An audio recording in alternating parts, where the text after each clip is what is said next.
بسم اللہ الرحمن الرحیم۔ السلام علیکم ورحمۃ اللہ وبرکاتہ۔ ایک صحابی نے عرض کی، یا رسول اللہ صلی اللہ علیہ وسلم، دنیا مجھ سے پھر گئی، رزق تنگ ہو گیا۔ آپ صلی اللہ علیہ وسلم نے فرمایا، تم فرشتوں کی تسبیح پڑھا کرو، اس کی برکت سے رزق بڑھتا ہے۔ وہ تسبیح یہ ہے کہ صبح کی نماز سے پہلے یا بعد میں 100 دفعہ سبحان اللہ و بحمدہ سبحان اللہ العظیم و بحمدہ استغفر اللہ پڑھا کرو۔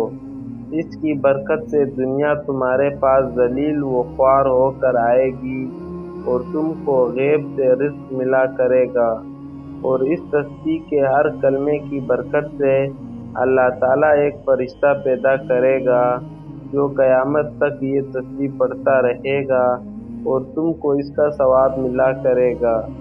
اس شخص کا کہنا ہے کہ میں نے یہ وظیفہ پڑھنا شروع کیا اور ہمیشہ پڑھتا رہا، تھوڑے ہی دنوں میں اللہ تعالیٰ نے میرا رزق کھول دیا اور میری تنگ دستی دور کر دی۔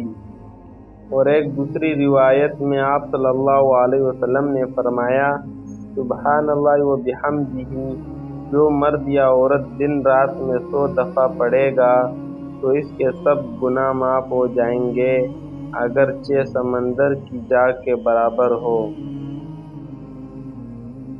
تمام مسلمان بھائیوں سے گزارش کرتا ہوں کہ ویڈیو کو لائک، شیئر اور سبسکرائب ضرور کریں۔